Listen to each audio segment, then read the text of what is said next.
Zainasi Baba jidupondisesha Mwana iwe ndokuya kanora utsira Mungachidza mufaro kana hope wadutsira Chikuru rudo saka toto kuchitsira Wopeza ndakarota vamwe vakatotsira Kanye nokuona Tinonerera muchifunga Kana wazogara ndiwe uri kudiwa iwe Ipindati uri kudiwa Pani nokuona Tinonerera muchifunga Kana wazogara baby uri kudiwaka Iwe baby uri kusaka chinzwaka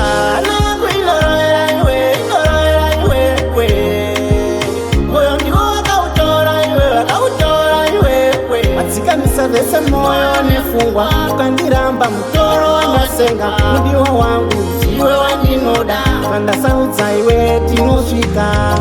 iwo padza umoyo wangu saka chiutora umoyo wangu usura ndadya ndiwe mbavu yangu pauri ndoparere umoyo wangu pane nokuona tinomerera muchifungwa kana wazogara ndiwe uri kudiwa iwe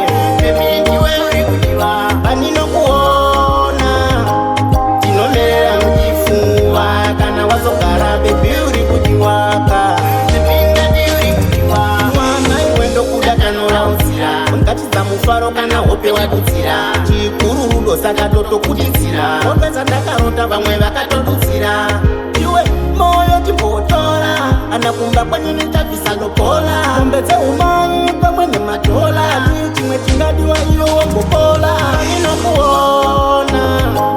tinonerera muchifunga kana wazogara ndiwe uri kudiwa iwe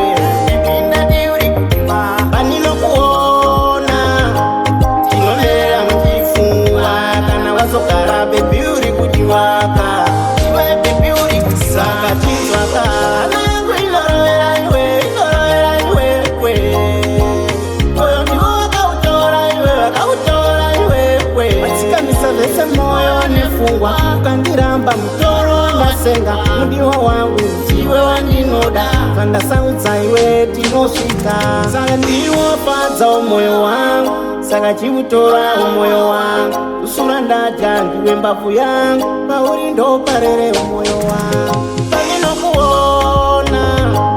tinomerera muchifungwa kana wazogara ndiwe uri kudiwa